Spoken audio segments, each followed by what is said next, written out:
Magandang umaga sa lahat. Ngayong umaga ay babasahin po natin ang ikatlong kabanata ng Marcos at ang magbabahagi ng salita ay si Pastor Joash.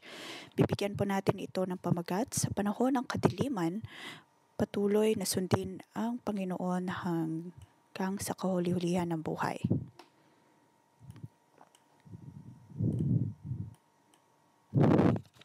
Sa pagbabasa po natin ng kabanatang ito, makikita natin kung paano pinroklama ng Panginoong Hesus ang katotohanan. Paano ito isinabuhay ng Diyos. Tingnan po natin ang unang punto, verse 1 hanggang 6, ang anak ng Diyos.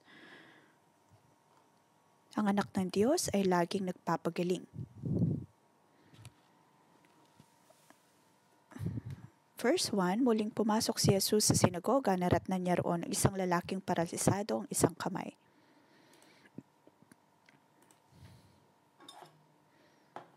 Dito mapapansin natin na mula pa lang sa unang kabanata ay bumibisita na ang Diyos sa mga sinagoga. Ito ang kanyang paraan o kaya kung saan siya nagbabahagi ng ebanghelyo ng Diyos.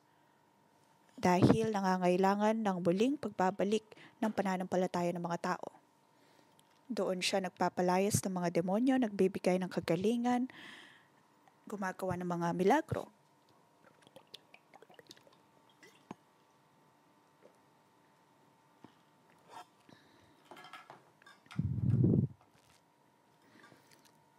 Nabanggit po dito ang tungkol sa isang lalaking may paralisadong kamay. Ngunit ang punto ay hindi po ito bagkus ay makikita natin sa verse 2.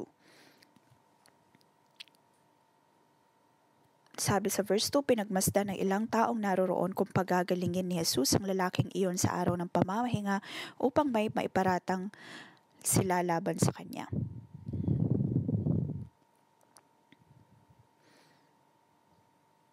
Sa verse 4, tinanong niya ang mga tao.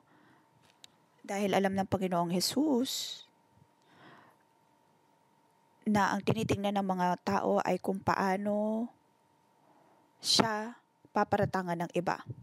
Sabi sa verse 4, sabi ng Panginoong Jesus, alin ba ang naayon sa kautusan ang gumawa ng mabuti o ang gumawa ng masama sa araw ng pamamahinga?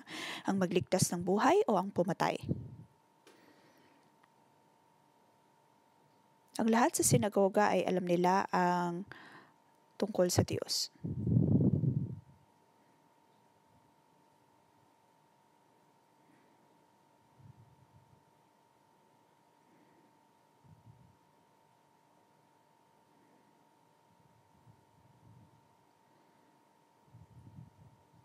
Ngunit hindi sumagot ang mga tao dahil sa kanila mali ang kanilang mga motibo.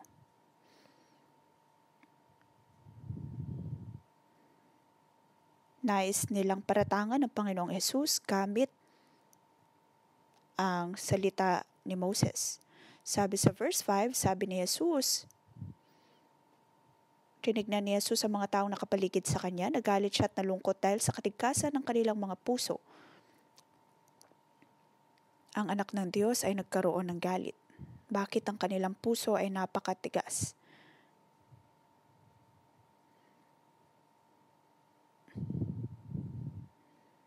Ang kanilang puso ay napakatigas.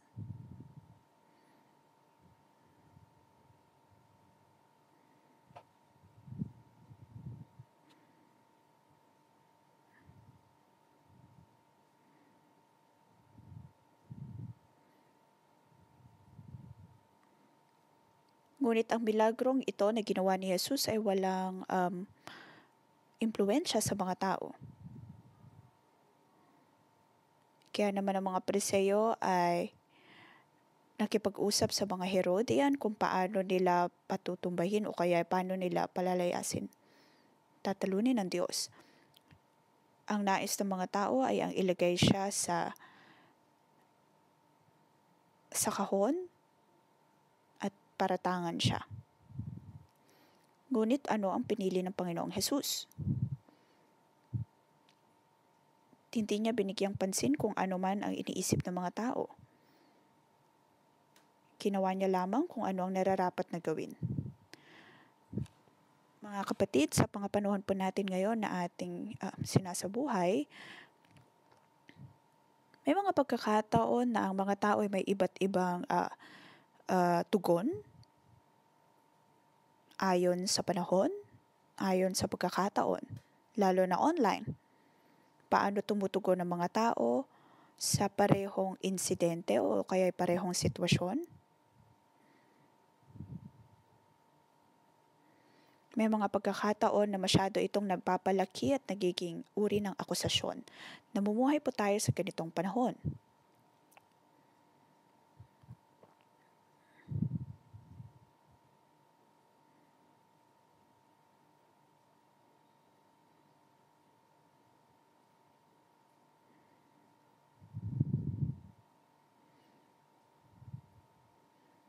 May mga tugon po tayo madalas na ayon sa takot.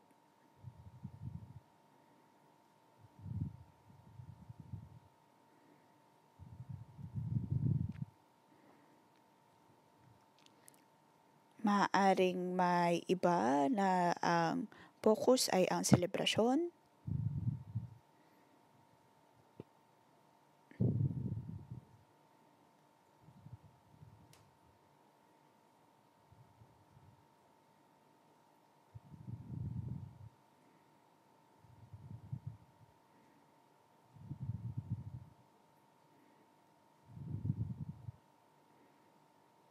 Ngunit mga kapatid, naway matuto po tayo sa anak ng Diyos. Ang iba't ibang tao ay may iba't iba pong mga tinig.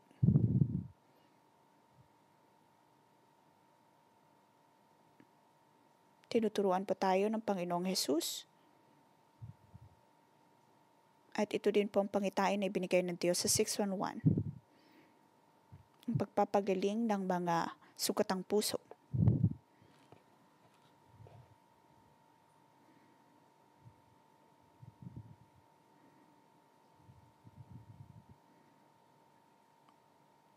Tayo ay naglilingkod hindi dahil sa kung anong naiisip ng iba. Pagkus tayo ay naglilingkod dahil tayo ay tinawag ng Diyos at may mga sugatang puso na lumalapit sa atin upang makatanggap ng kagalingan.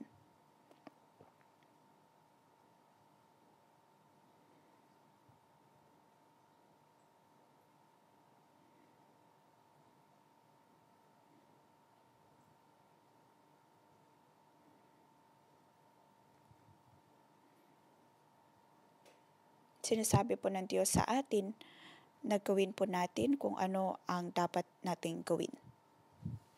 Kahit sa panahon ng Sabat.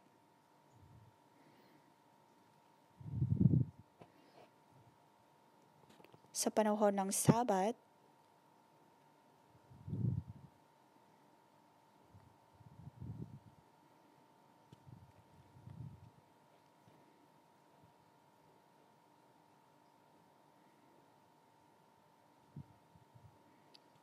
sunod na talata, mapapansin po natin na ang Panginoong Hesus ay patuloy na ginagawa kung ano man ang tama, ngunit kahit na low profile.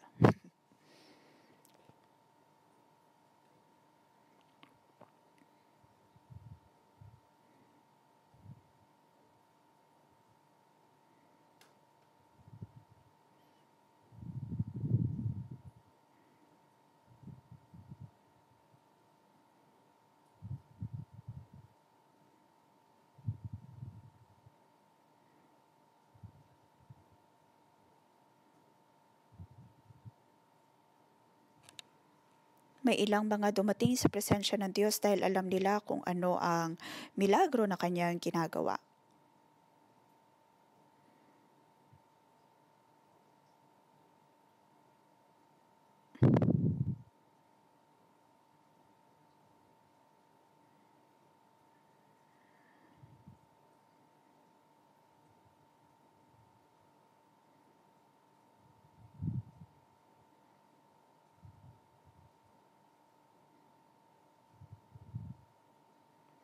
Noon ay hindi alam ng mga tao kung ano ang tunay na pagkakakilanlan ng Diyos.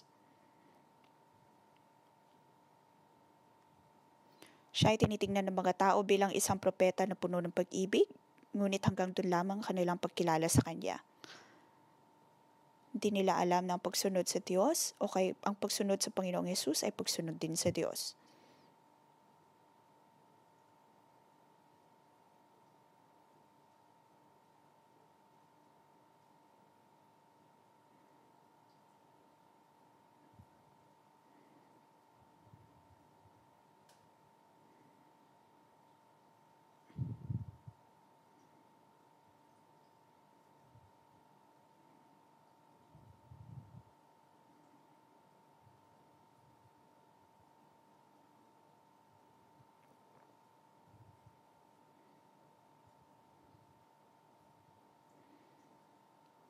Alam ng Diyos na ang kanyang bisyon sa mundo ay hindi pa natatapos. At ayaw niya na magkaroon ng maling kagustuhan ng mga tao tungkol sa Kanya.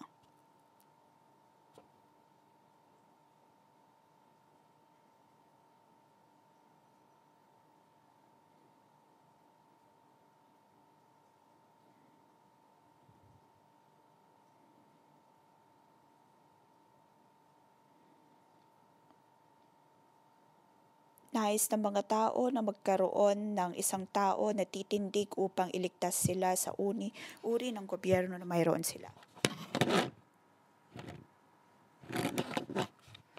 Ngunit ang nais niya ay magpakumbaba. Ayaw niyang makilala siya ng mga tao bilang isang uri ng tao na ayon lamang sa panggobyernong posisyon.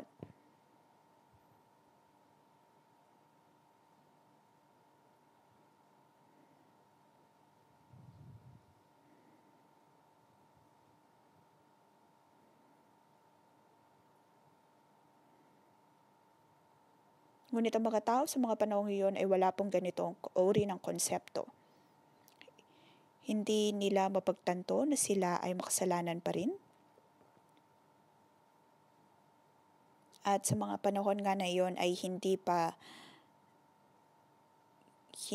naipapako sa krus ang Panginoong Yesus.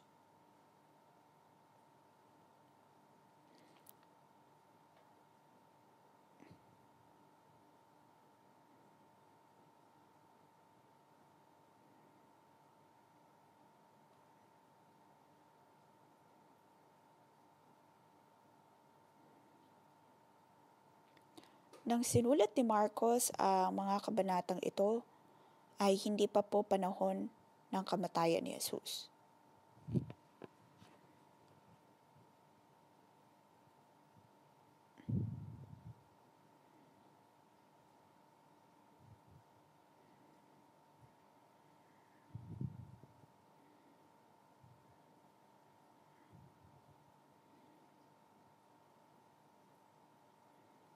Ang ebanghelyo ang dapat na focus at hindi politika.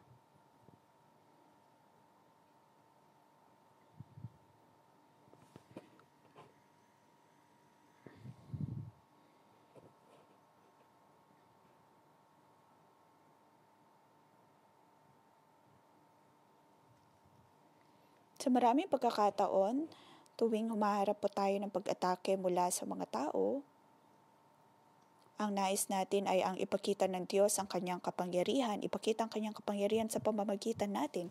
Ngunit dapat po tayong matuto mula sa Panginoong Hesus, mayroon po siyang sariling timing.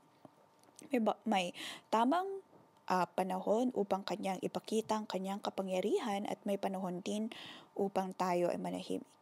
Hindi po dapat tayo nagtutulak, hintayin natin ang tamang panahon na inilaan ng Diyos. Alam ng Diyos kung kailan dapat mapangyari ang mga bagay-bagay.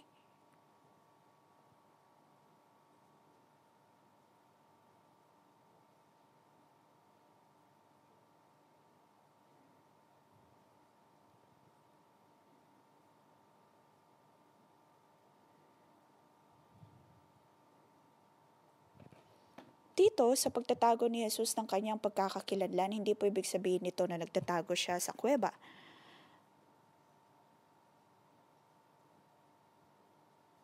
Sadyang may mga tao na nais siyang paratangan, ngunit ang Diyos ay naroon pa rin na tumutugon na may pag-ibig.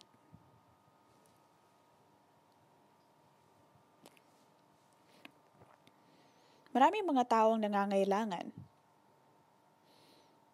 ngunit napaka-imposible maging sa Panginoong Jesus na magbigay kagalingan sa lahat.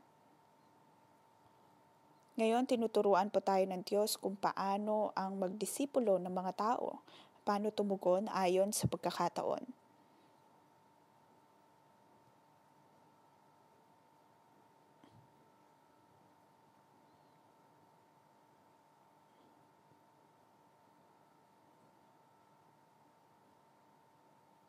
Hindi lahat ay pinili o kaya'y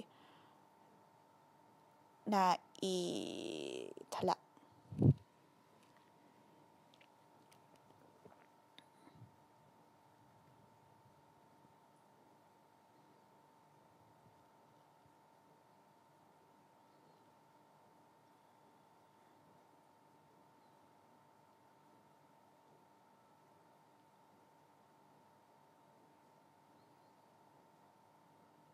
Paano nagdisipulo ang Panginoong Yesus? Sa pagbabasa po natin ng kabanatang ito,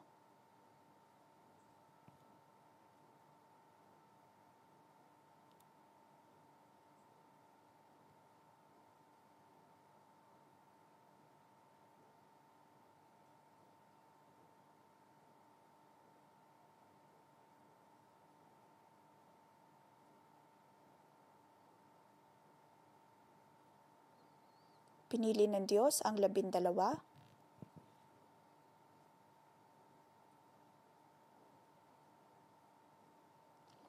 Mababasa po natin dito ang pagpili ng Panginoong Hesus sa kanyang 12 pastol. Ang kanila ding pagpili ay nangangailangan ng pagkakataon.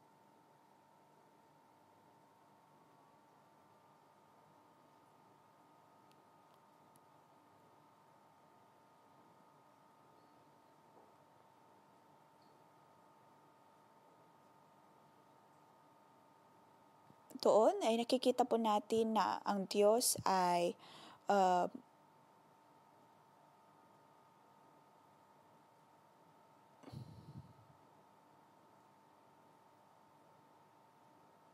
maraming mga Kristiyano ang namatay dahil sa kanilang pananampalataya. Pinapakita ng Diyos na dapat tayong patuloy na magdisipulo.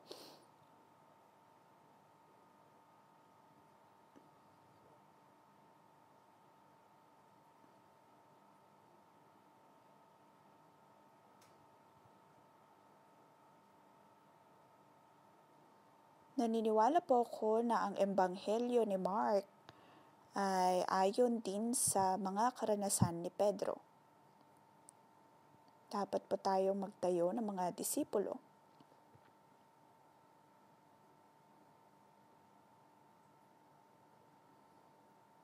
Makikita po natin na napakaraming mga pangangailangan sa ating komunidad, maging po sa Hong Kong. Kung nais po nating tulungan si Pablo ang mga nangangailangan, kung nais po nating makapaglingkod,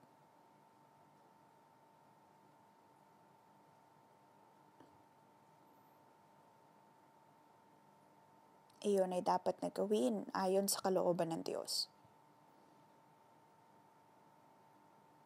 Sa ating lugar na pinagtatrabahuan, makikita po natin din ang mga pangangailangan.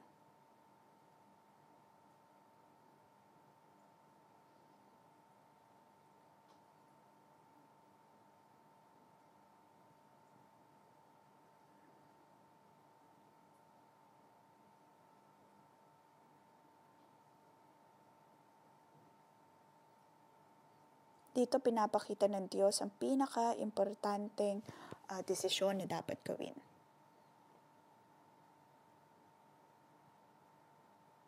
Ang magdisipulo.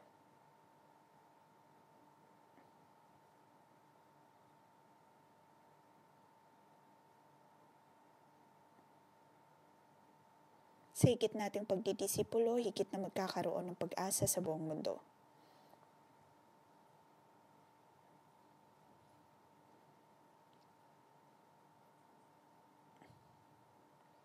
Katulad ng ibinahagi ni Pastor Joshua sa atin pong prayer meeting, kung sana lamang sa iba't ibang sektor ay naroon ang pagtindig ng mga Kristiyano, magkakaroon po ito ng malaking pagbabago. Sa bawat sektor ay magkakaroon ng puno ng buhay, magkakaroon ng maharlikang pari, madami pong sitwasyon ang mababago. Ito ang itinuturo din ng Panginoong Yesus.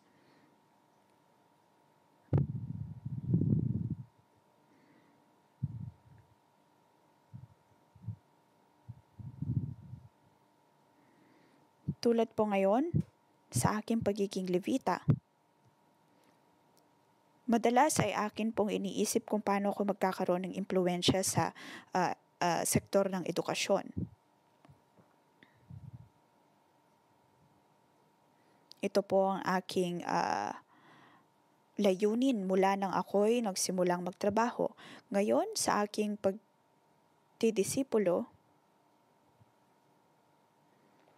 patuloy po akong titingin sa ganitong layunin.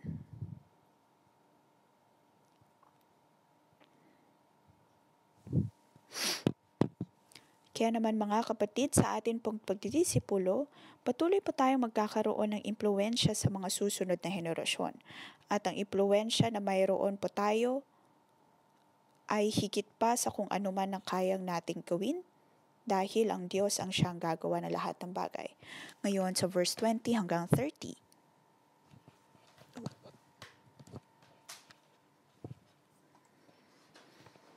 Ito ang pagharap ng Panginoong Hesus sa hindi pagkakanuwan ng mga tao.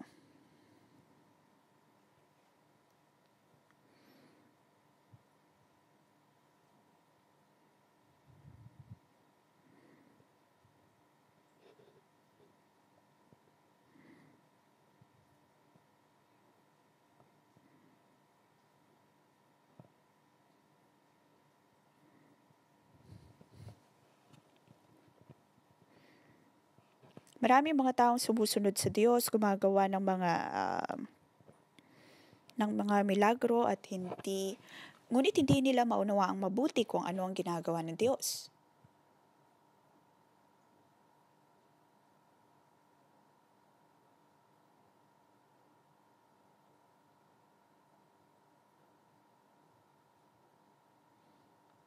Ngunit ang tugon ng Diyos,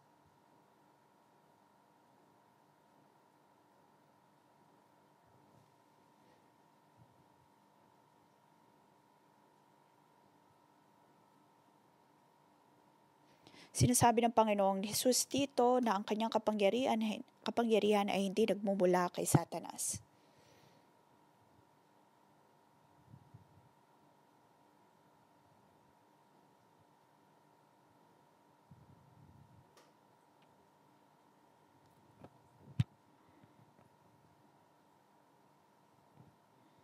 Si Jesus ay tumutugon sa mga taong hindi nakakaunawa.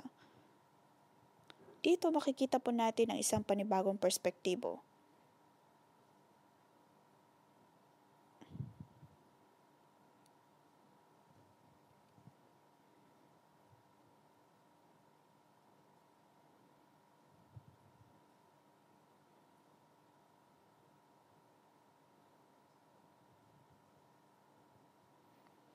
Sinabi ito ng Panginoong Yesus dahil madaming nagsasabi na siya ay puno ng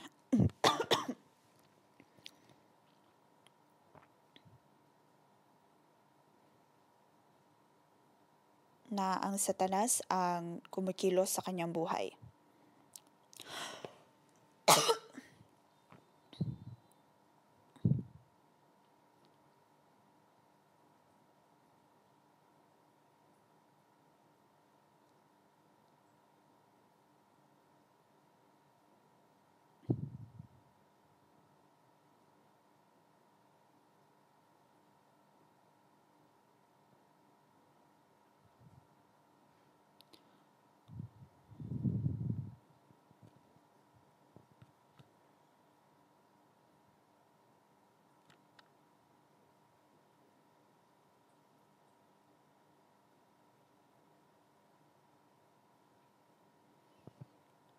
Sa pangwalang hanggan ay mayroon pong panibagong perspektibo.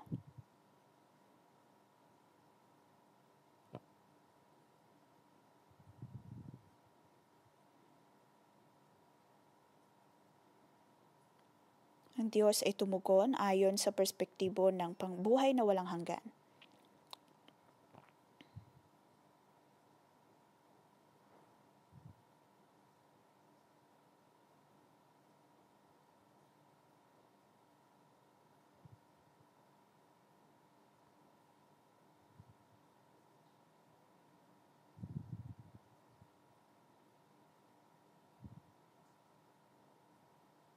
Ayos lamang kung hindi po maunawaan ng iba ang perspektibo ng banal na espiritu.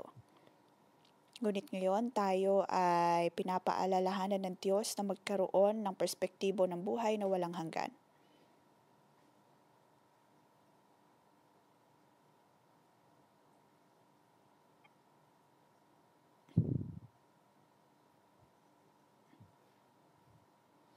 Ang Diyos ay tumitingin ayon sa perspektibo ng buhay na walang hanggan. Kaya naman sa mga pagkakataon na tingin natin ay walang nakakaunawa sa atin, naalala ko minsan ay nagkaroon ng Revival Saturday kung saan kami ay naglingkod sa mga taong nakakaramdam ng pighati, kalungkutan.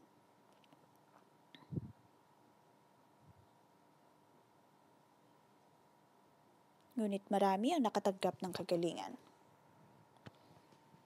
Lahat po tayo ay nagkaroon ng ganitong pakiramdam na hindi po tayo naunawaan. Ngunit ano po ang tugon ng Diyos? Iyon ay ang maniwala sa buhay na walang hanggan.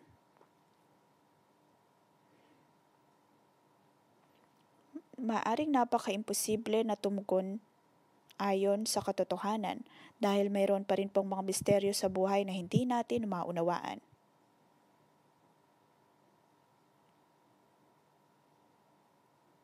Ngunit dapat po tayong matuto sa ganitong perspektibo. Napagtagumpayan ang mga pagkakataon na pakiramdam natin hindi tayo nauunawaan.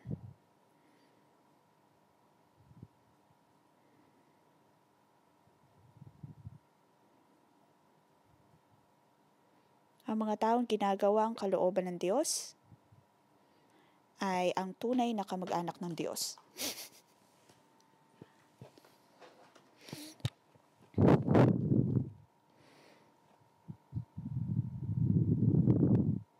Sa pagkakataong iyon, may mga taong kikipag-usap sa Panginoon at nagsasabi na ang kanyang ina, mga kapatid ay naroon na hinahanap siya.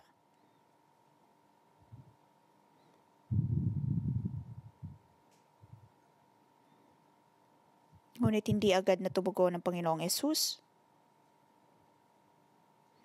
Bagkus ay kanyang sinabi,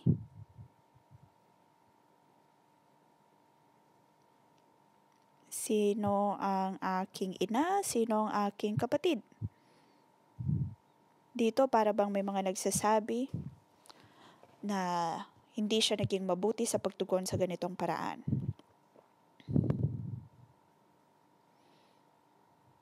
Ngunit kanya lamang nais sabihin na kung sino man ang gumagawa ng kalooban ng Diyos ang kanyang tunay na kamag-anak.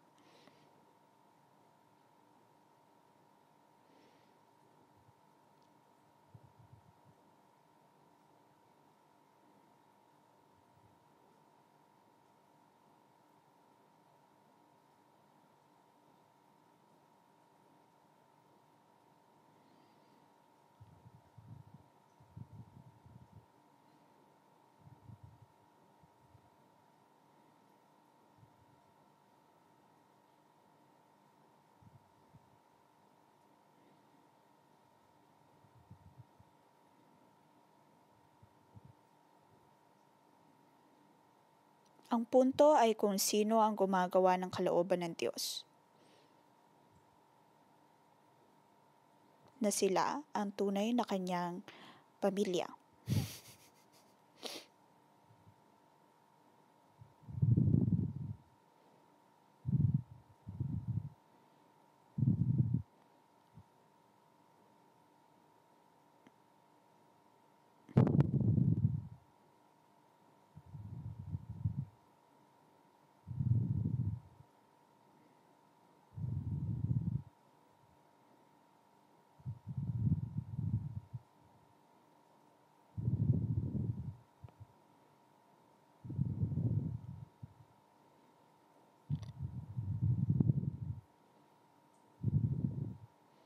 Kahit na naroon ang mga taong nagtatanong kung sino si Jesus, mga nagtatanong kung bakit niya hindi sinasaklolohan ang iglesia o kaya ang mga tao, ng mga nagtatanong kung bakit hindi siya tumatakbo bilang politiko. Ngunit ang Diyos ay patuloy na nagpapalakas at patuloy na ginagawa ang kanyang kalooban.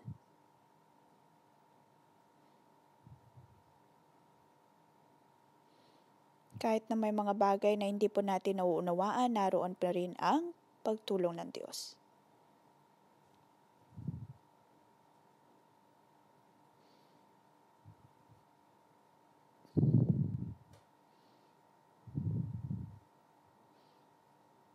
Mga kapatid, sa panahon po natin ngayon, marami pa rin na nabubuhay ng may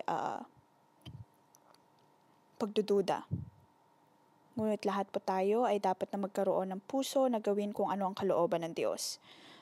Sa tuwing tayo ay tumudulog sa pang-umagang debosyon, ito ay pagdulog din sa presensya ng Panginoon. Sa marketplace, maaaring naroon sa puso natin paano natin maisa sa buhay ang pagiging puno ng buhay. Ngunit ganito din po tayo pinapalakas ng Panginoon. Kahit naggaano pa man kadilim ang paligid, patuloy nating panghawakan ng Diyos. Atin pong purihin ang Panginoon. Tayo po ay tumayo at purihin natin ang Diyos. Purihin ang Panginoon. Tayo po ay ang mga anak ng Diyos na gumagawa ng kanyang kalooban.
Panginoon, pinupuri ka namin at pinapasalamatan.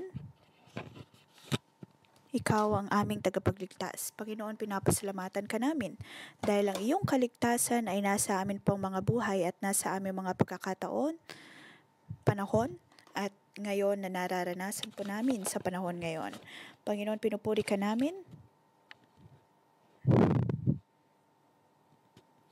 Sa iglesyang ito ay nananahan ka sa buhay ng bawat isa.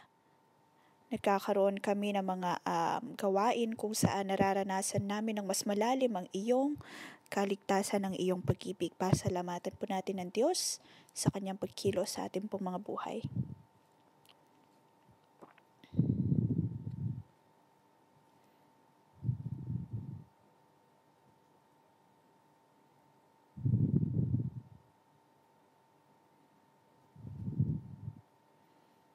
Panginoon, pinupuri ka namin at pinapasalamatan.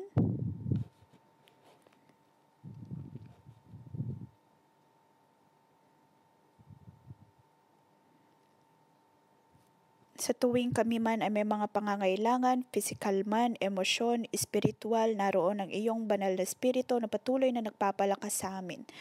Salamat o Diyos sa bayong banal na espiritu. Mga kapatid, ngayon sa Mark chapter 3, makikita po natin ang ministeryo ng Panginoong Hesus, pugriin ng Panginoon sa kanyang kabutihan. Ngayon tayo po ay magkaroon ng kapares. Atin pong ibahagi kung tayo man po ay nagkaroon ng pagdududa o kaya ay pagtatanong sa ating mga puso. Maaaring ikaw ay nanggaling sa tradisyon ng iglesia at nagtatanong bakit ganito sa 611, bakit may pananalangin ayon sa iba't ibang wika at marami pang iba.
Mga kapatid, pagkatapos po nating magbahagi, maaari po nating ipanalangin ang bawat isa.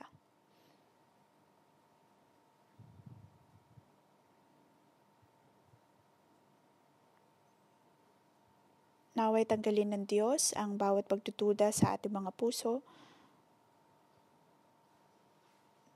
at patatagin nawa ng Diyos ang ating pananampalataya.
Banal na Espiritu, Ikaw ay aming tinatanggap sa lugar na ito. Panginoon, maraming salamat.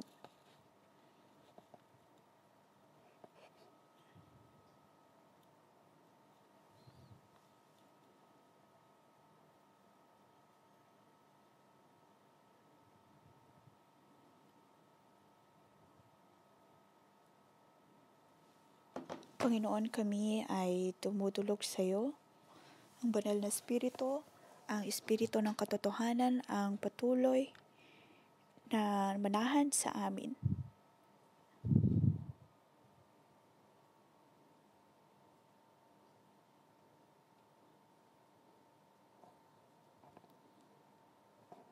Panginoon, maraming salamat dahil binigyan mo kami ng pagkakataon na makilala ka kahit sa aming murang edad. Maaaring sa buhay na ito ay nakakaranas pa tayo ng maraming mga pagsubok. Ang ating mga espiritu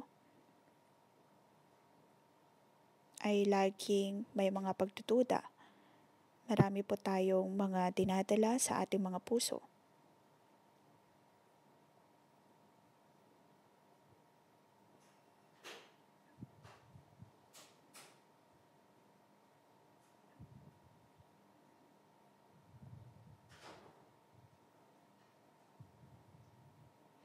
Panginoon, aking pinapanalangin ng iyong banal na Espiritu ang patuloy na magministeryo sa amin. Marami sa amin, O Diyos, ang sugatang puso, sugatang espiritu. May mga taong humahamon sa amin, nagtatanong bakit ka po dumadalo sa 611, ngunit Panginoon, naway pagalingin mo ang aming mga puso. Alam po namin, O Diyos, na ang iyong banal na Espiritu ay totoo. Panginoon, kami ay sumusunod sa iyo. Susundin ang iyong banal na Espiritu. Pagalingin mo ang bawat isa sa amin. Ang lahat ng akusasyon mula sa tao, paninira mula sa tao, Panginoon, palakasin mo kami. Kami ay tumutugon sa iyo. Panginoon, ikaw ang anak ng Diyos. At sa iyo, O Diyos, ay ang kasagutan. Sa iyong ngalan, sa ngalan ng Panginoong Hesus, naway mawala na lahat ng pagdududa. Matanggal ang kawalan ng paniniwala. Sa ngalan ng Panginoong Hesus, akin din kinukuha ang Espiritu ng Diyos, ang sandata ng Espiritu ng Diyos, upang ang lahat ng gawa ng kaaway ay mawala.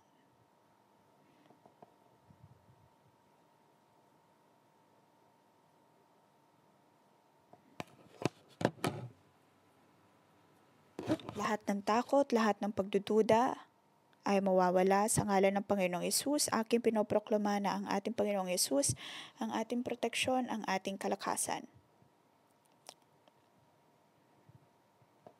Banal na Espiritu, naway palakasan mo kami sa ngalan ng Panginoong Hesus.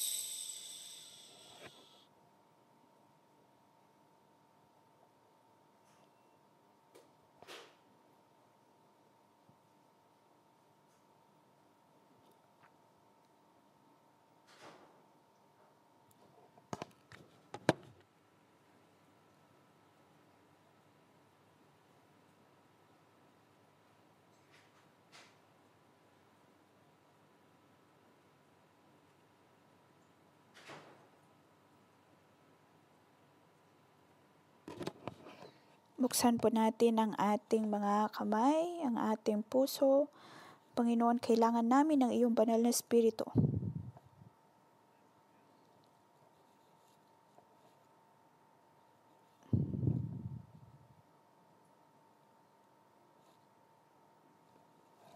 Banal na Espiritu, naway punuin mo ang bawat isa sa amin. Panginoon, punuin mo kami. Punuin mo ang aming mga puso.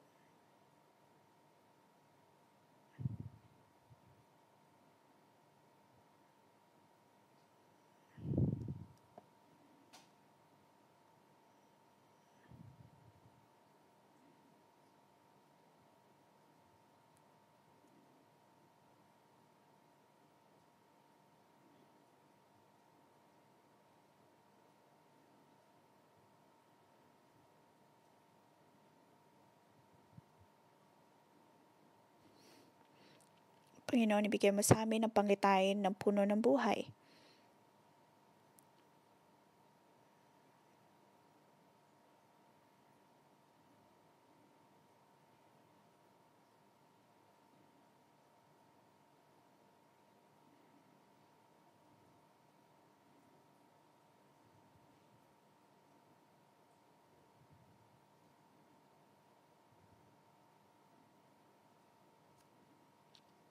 Tayo po ay magtungo sa daloy ng banal na Espiritu. Panginoon, naway ipakita mo ang iyong kapangyarihan, ang iyong mga pahayag sa amin.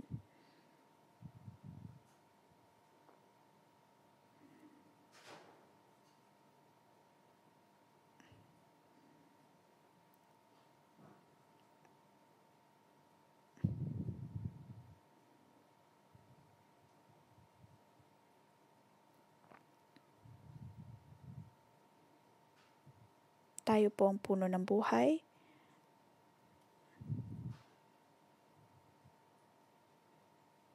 na ipinadala ng Diyos. Panginoon, naway ang puso namin ay tumugon sa iyong Espiritu at iyong pagtawag.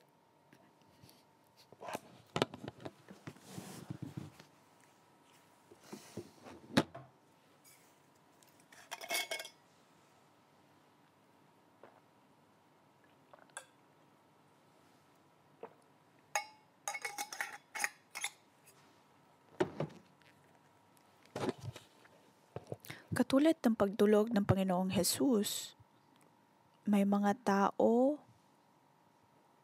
na nagsasabi na siya ay hindi mabuti.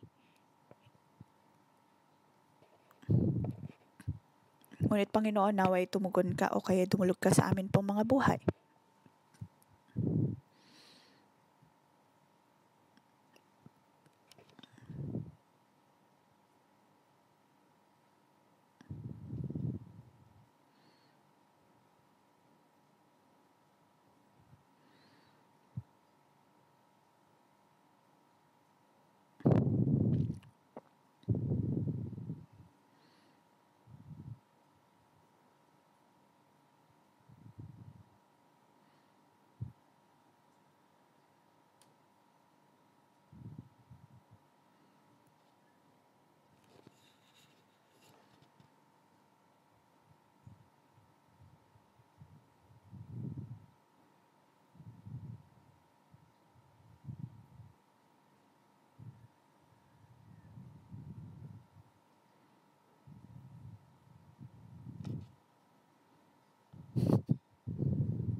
Kung kayo po ay pinapaalalahanan ng banal na Espiritu na mayroong ganitong tinig sa inyong puso, mga kapatid, dapat po tayong tumugon.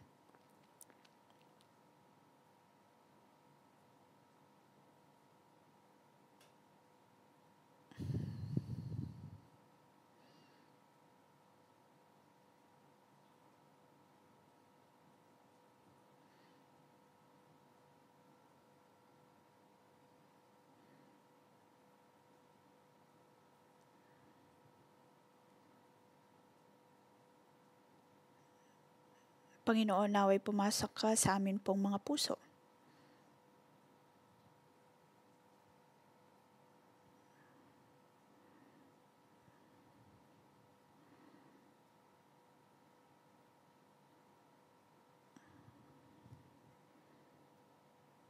Tayo po ay manalangin. Sa inyo po bang mga puso ay naroon ng takot, legalismo, may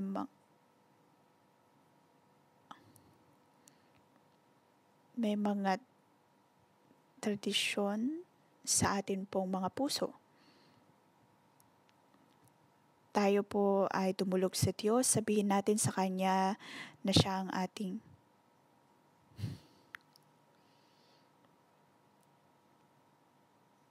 sabihin po natin sa Diyos na tayo ay handa.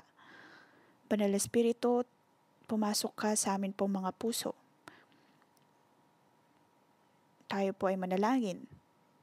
Sabihin po natin sa ating Espiritu na tayo ay handa. Ang salita ng Diyos nawa ang patuloy na manahan sa atin.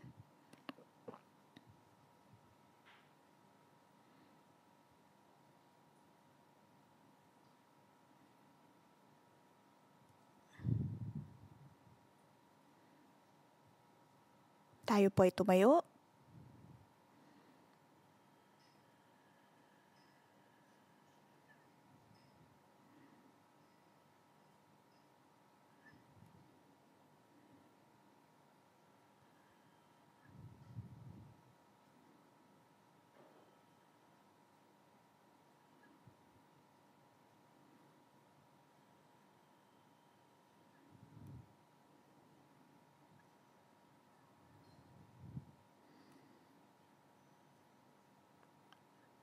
Sa ngalan ng Panginoong Hesus, ay aking pinanghawakan ang otoridad na nagmumula sa Panginoon. Sa ngalan ng Panginoong Hesus, aming itinatali ang espiritu ni Beelzebul at tinatanggal ang bawat gapos na iyong inilikay sa aming mga kapatiran.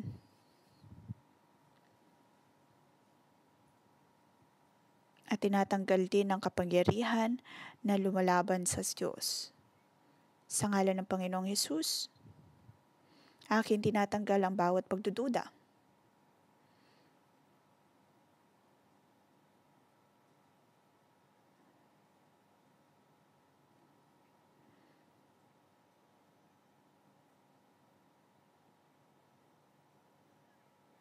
Sa ngalan ng Panginoong Hesus,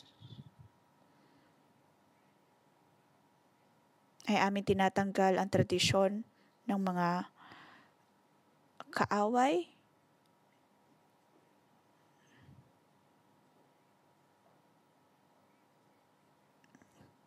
Panginoon, naway ang iyong banal na espiritu ang magpalakas sa amin. Ang aming puso ay maging malambot na puso. Tanggalin mo ang bawat kalungkutan. Ang banal na espiritu ang patuloy na mananahan sa atin upang sa inyong mga puso kayo ay magiging sisidlan ng Panginoon. Sa ngalan ng Panginoong Hesus, kayo ay aking pinagpapala. Tayo ay maging uri ng tao na handang makinig sa Diyos. Aking pinagpapala ang mata ng bawat isa na inyong makita ang kaduwalhatian ng Panginoon, magkaroon din ng puso na handang tumugon, magkaroon ng puso na tumutugon sa Diyos ng may kabutihan at ng may pananampalataya. Panginoon, maraming salamat. Atin pong purihin ang Panginoon. Sabihin po natin sa ating mga kakilala, katabi, tayo ay bagong nilalang.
Panginoon, kailangan ka namin sa amin pong mga buhay, kailangan ka namin sa aming mga puso.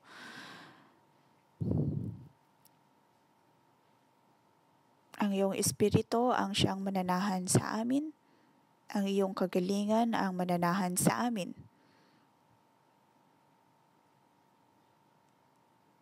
Ikaw, O Diyos, ay mananahan maging sa aming mga pamilya.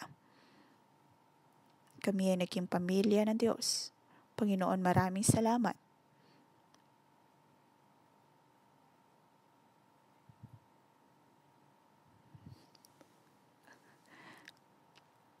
Salamat, O Diyos, dahil alam namin ang iyong pag-ibig ang patuloy na luwalhati. Panginoon, maraming salamat. Aming pinagpapalang lahat sa ngalan ni Jesus. Amen. Dito po nagtatapos ang ating pangmagang debosyon. Magandang umaga.